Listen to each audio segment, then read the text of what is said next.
नमस्कार। स्वागत है आप सभी का मेरे चैनल में। कल हमने मंजली दीदी का भाग 3 सुना था।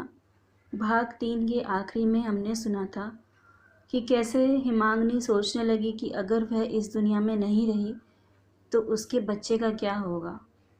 इसी बात से उसका ममतामयी करुणा दिल भर उठा।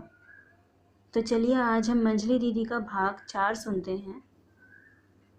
हिमांगनी को बीच बीच में सर्दी के कारण बुखार हो जाता था और 2-3 दिन रहकर अपने आप ही ठीक भी हो जाता था। कुछ दिनों के बाद उसे इसी तरह बुखार हो आया। शाम के समय वह अपने बिस्तर पर लेटी हुई थी। घर में और कोई नहीं था। अचानक उसे लगा कि बाहर खिड़की की आड़ में खड़ा कोई अंदर की ओर झांक रहा है। उसने पुकारा, बाहर कौन खड़ा है? ललित, तू तो नहीं है कहीं? किसी ने उत्तर नहीं दिया। जब उसने उसी तरह पुकारा तब उत्तर मिला, मैं हूँ। कौन? कौन मैं? आ, अंदर तो आ। किशन बड़े संकोच से कमरे में आकर दीवार के साथ सटकर खड़ा हो गया। हिमांगनी उठकर बैठ गई और उसे अपने पास बुलाकर बड़े प्यार से बोली, क्यों रे किशन, क्या बात है? किशन कुछ और आगे खिसक गया और अपने मैले दुपट्टे का छोर खोलकर 2 अध पके अमरूद निकालकर बोला, बुखार में ये बहुत फ़ायदा करते हैं। हिमांगनी ने बड़े आग्रह से हाथ बढ़ाकर पूछा, यह तुझे कहाँ मिले? मैं तो कल से लोगों की कितनी खुशामद कर रही हूँ, लेकिन किसी ने लाकर नहीं दिया। यह कहकर हिमांगनी ने अमरूद सहित किशन का हाथ पकड़कर उसे अपने पास बैठा लिया। मारे लज्जा और आनंद के किशन का सर झुका रहा और चेहरा लाल पड़ गया। हालांकि ये अमरूद के दिन नहीं थे और हिमांगनी अमरूद खाने के लिए बिल्कुल अलायद भी नहीं थी, तो भी ये 2 अमरूद खोजकर लाने में दोपहर की सारी धूप किशन ने अपने सर पे से निकाल ली थी। हिमांगनी ने पूछा, हारे किशन, तुझसे किसने कहा था कि मुझे बुखार आया है? किशन ने कोई उत्तर नहीं दिया। हिमांगनी ने फिर पूछा, और ये किसने कहा कि मैं अमरूद खाना चाहती हूँ? किशन ने इसका भी कोई उत्तर नहीं दिया। उसने जो सर नीचे किया सो फिर उसने ऊपर उठाया ही नहीं। हिमांगनी ने पहले ही जान लिया था कि लड़का स्वभाव से बहुत ही डरपोक और लजालू है। उसने उसके सर पर हाथ फेरकर बड़े प्यार से भैया कहा और ना जाने कितनी चतुराई से उसका भय दूर करके उससे बहुत सी बातें जान ली। उसने पहले तो बड़ी जिज्ञासा प्रदर्शित करके बड़े प्यार से पूछा कि तुम्हें यह अमरूद कहाँ और किस तरह मिले, और फिर धीरे धीरे उसने गांव की हर बातें और माँ के बारे में, यहाँ तक कि खाने पीने की व्यवस्था और दुकान पर उसे जो जो काम करने पड़ते हैं उन सब का विवरण एक एक करके पूछ लिया। तब उसने अपनी आंखें पोंछते हुए बोली, देख किशन, तू अपने इस मंजली दीदी से ना कभी कोई बात मत छिपाना। जब भी किसी चीज़ की भी ज़रूरत हो चुपचाप यहाँ आकर मांग लेना। मांग लेगा ना?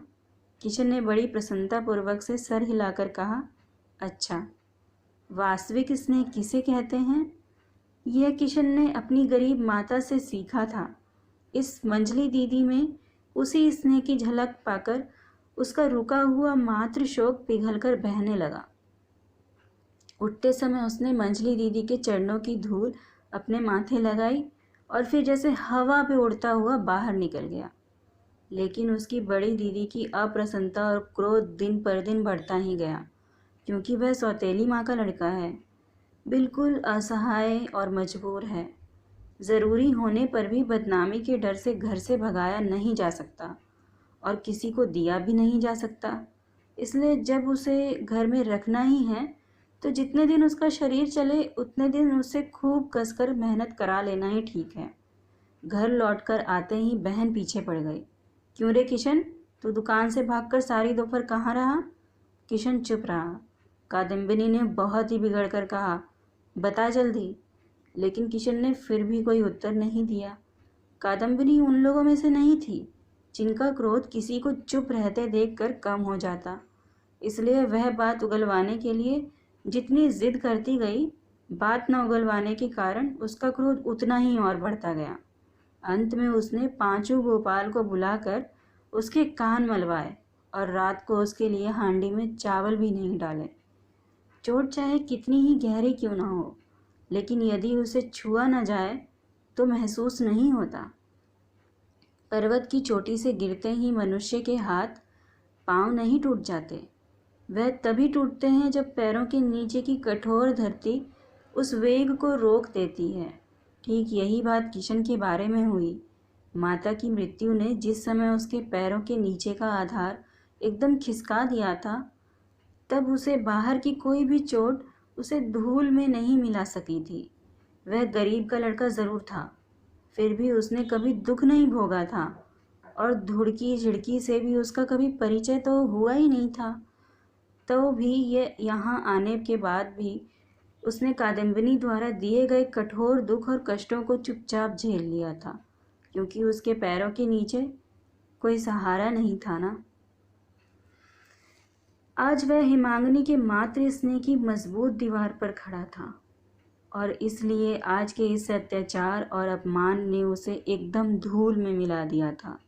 माता और पुत्र दोनों मिलकर उस निरपराध बालक पर शासन करके, झिड़कियां देकर, अपमान करके दंड देकर चले गए और वह अंधेरे में ज़मीन पर पड़ा बहुत दिनों के बाद अपनी माँ की याद करके और मंजली दीदी का नाम लेकर फूट फूट कर रोता रहा। तो मंजली दीदी का भाग 4 आज यहीं पे समाप्त होता है। कहानी को सुनने के लिए आप मेरे कहानी के चैनल से जुड़े रहें और भाग 5 में हम आपसे मिलते हैं। तब तक के लिए